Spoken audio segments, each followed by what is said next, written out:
Hello everybody and welcome to this latest video discussion as part of the RICS Tech Partner Programme. My name is Andrew Knight and I've been with RICS for over 12 years now.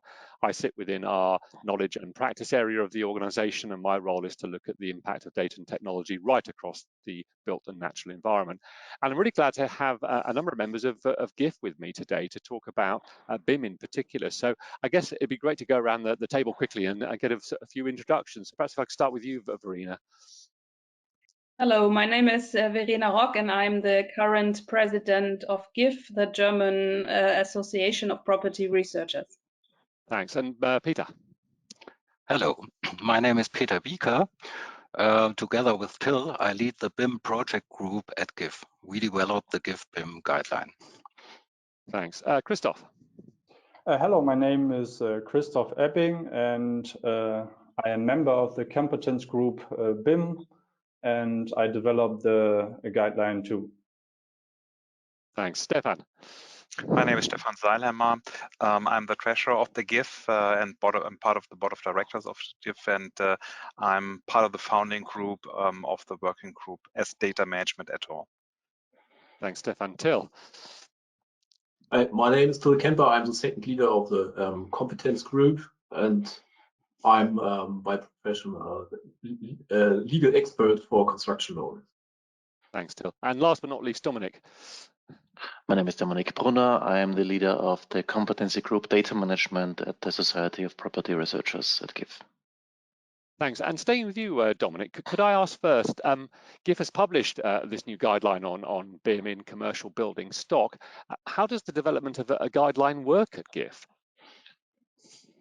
In principle, for GIF, it is very important to incorporate, to have some breadth of the market in the competency groups and in the project working groups. The content of the society is to have all voices of the market included in our works. It means from the technology side as well as from the user side, as much as input as possible, and also a very diligent review process across the market with publications in order to ensure that we have a broad acceptance of our publications in the market. Thanks, Dominic. If I may add to that, that's a common process within GIF. GIF is an association that's been established 30 years ago already, so it's an anniversary this year, and it was really the first association for property research in Germany. And in the 90s, it became very clear soon that there is a high need for more professionalism and standards, such as guidelines and rules, professional rules in the market. And I would say that until today, our 1,300 members, they work in 12 competency groups, such as data management, with the aim to combine academic and professional market knowledge to derive guidelines for the industry. That means really to be on top of the market, to be like a trendsetter for the industry in different real estate topics. And at the moment, data management, of course, that means digitization for the real estate industry and everything around data, as well as BIM, of course, are some of the most important topics GIF is dealing with. The competency group, may I add something, was data management was founded in 2013. So this year we might have, or we have our 10th anniversary. So a long history besides the new working paper or guideline for BIM, we have as well established a guideline for data exchange together, of course, with RICS, and as well for data rooms and data management systems. But maybe to augment what Verena did say, GIF is much more than just the data elements. So there are a lot of publications, a lot of areas like footfall, traffic, area remeasurements, etc. And I think a part of our success is that the works of this competency group are embedded in a broader range of works for the real estate industry. Thanks, Dominic. Till, if I could move to you. There are obviously various guidelines already in existence on BIM. Why is there now also one from GIF? Yes, that's true. There are many of them, but normally they are focused on the usage by architects and engineers. And we have done our focus on the property side, so we can give a good use for property owners, developers, and investors as the initiators of any real estate project. As well, we have a focus on the already existing building stock, because we are in the belief that this is a greater challenge in the recent future and not so far the greenfield building projects. So there was really a need to develop this guideline.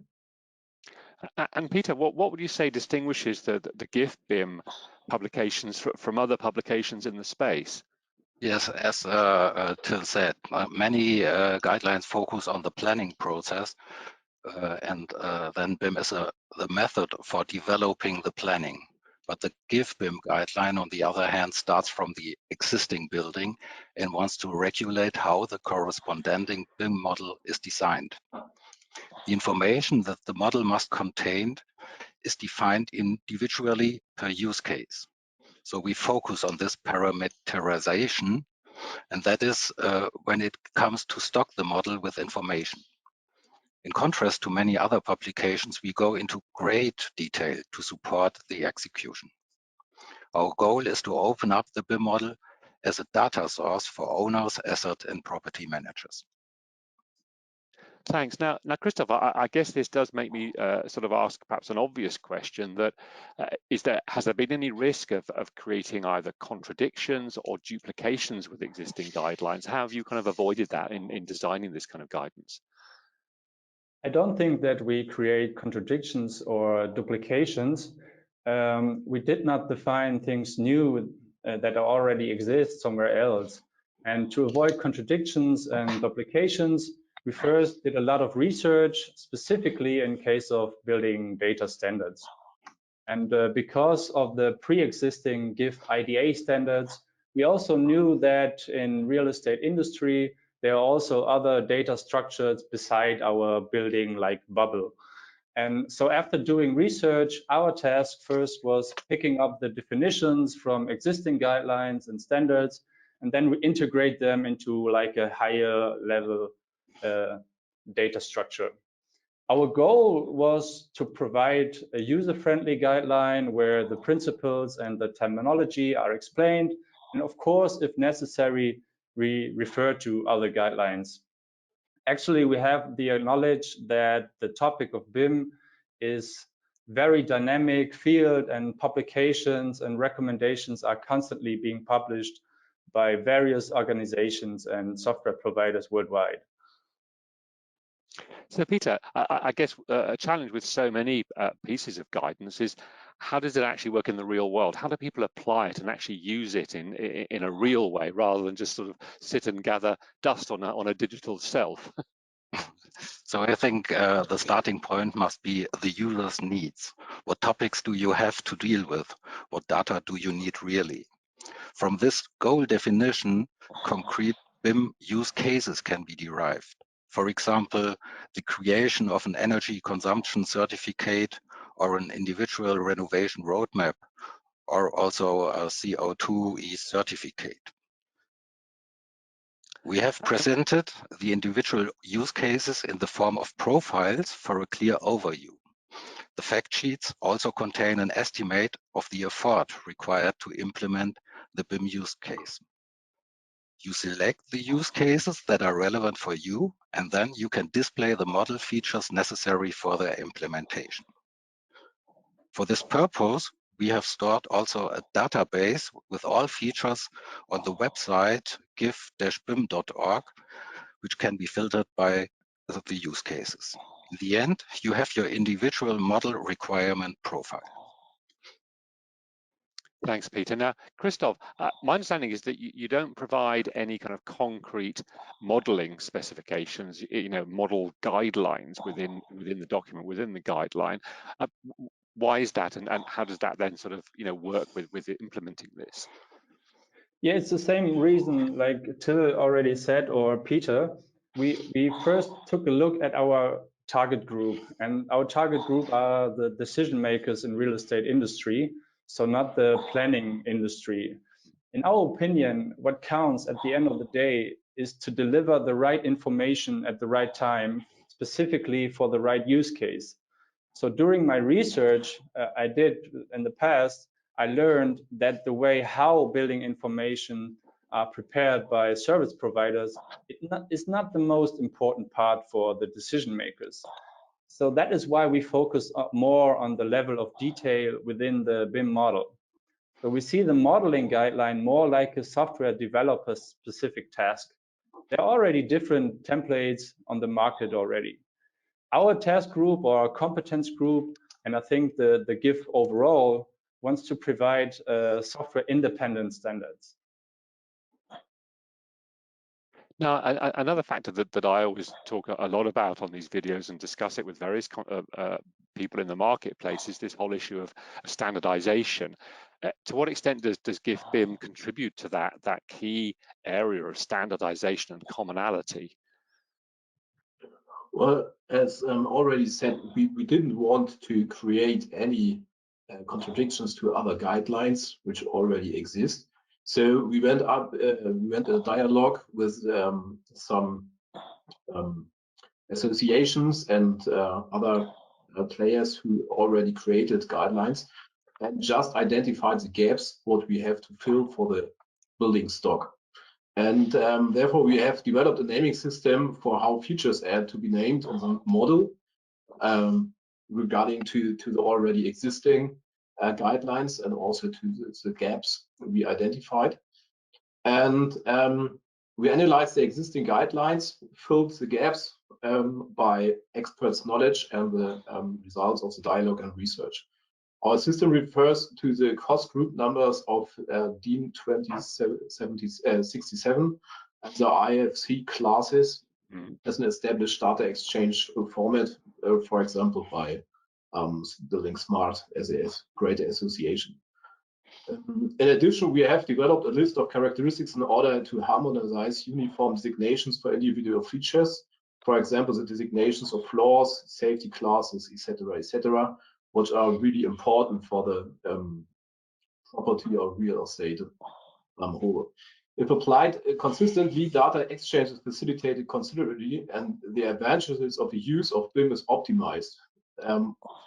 For sure, you have to use the syntax correctly, but we had to focus on the practicability and the user-friendly use. So it's quite easy to handle it. Thanks. Now, Peter, where do you see the added value in using the BIM model to represent use cases that are, for example, are currently handled by CAFAM software, for example? Yes. In the end, a BIM model is a database that can capture all geometric and technical informations about a building.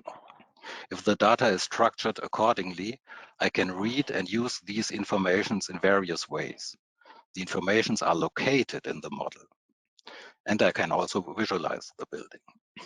The BIM model, therefore, has enormous potential to become the central information carrier for the property, in our opinion.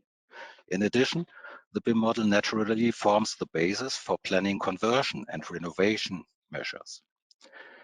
Based on use cases, the maintenance calendar use case, for example, or the resource path use case, we show these potentials for the real estate owner. No, that's good. And Christoph, given what you've described in the GIF BIM guidance, is that already feasible with the technology that we have out there and the software tools? It's obviously an ambitious and great publication, but are we getting ahead of the technology, or is everything in place to actually make this happen? Yeah, as already said from Till and Peter, the first beta version of our guideline is already online for exclusive users, but for software developers, there is no need to develop a complete new BIM software. In general, it's more like that software providers would have to create like a translator or API to use our IDA standards to import or export data. And when I talk about software providers, I think about ERP systems, BIM platforms, DFM systems, CAD, or geoinformation systems. At the end of the day, the main effort is still not developing new technology or APIs or such. The main effort is still data capturing. So what I mean is the task is filling our IDA with real building data. So we define requirements for specific use cases at first. So maybe we take a look at the base model we defined for existing buildings as an example. We took a look at the most necessary information, and afterwards we took a look at all the use cases at all.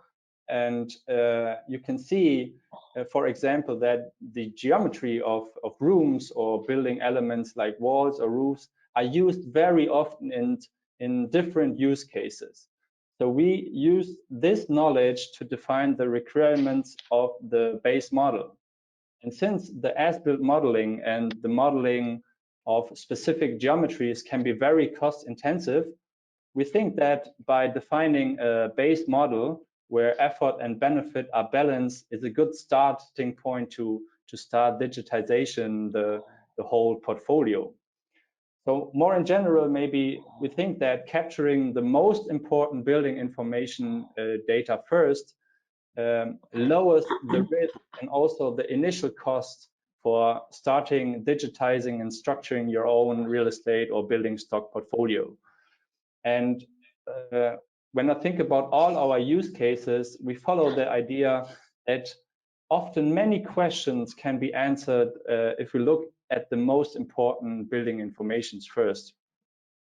And when I think about questions like real big future challenges, like studying the feasibility of redevelopments, or Peter already said energetic renovations for complete portfolios, or certifications like material passport that we might need in the future for legal requirements.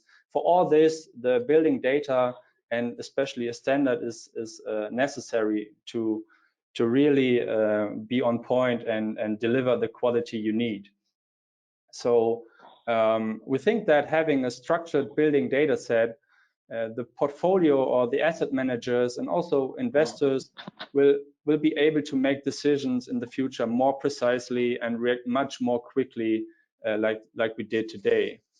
And we think that developing new use cases, our users of the guideline can also add and comment the existing use cases.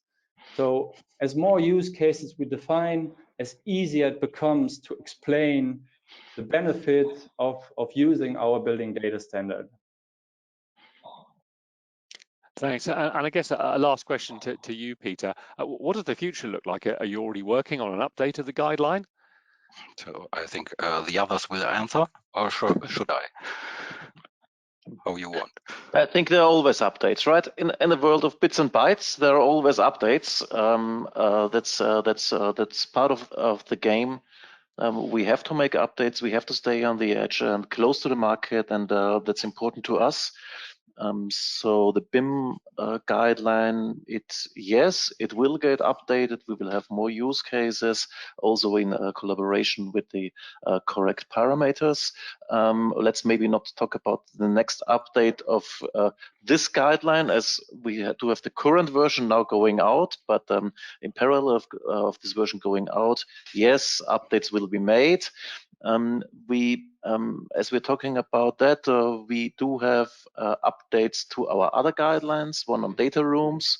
The update is due to be published, I think, in September or October. And our core data model also has been updated. Every good data model needs to be updated, otherwise it's old-fashioned. We don't want to have that.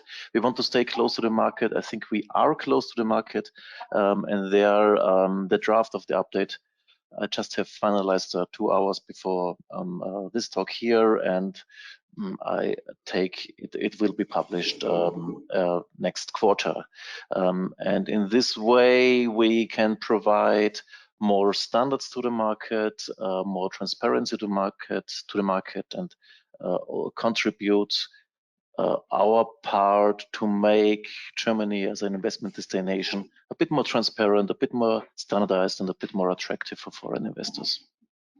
Thanks, Dominic. Well, that's a very positive message to finish on. Well, Verena, Peter, Dominic, Phil, Stefan, and Christopher, thanks so much for your time. A fascinating discussion. When we publish this video, we'll have the link to the GIF BIM document. So thanks everybody for your time and effort today, and look forward to catching up again in the future. Thank you. Thank you very much.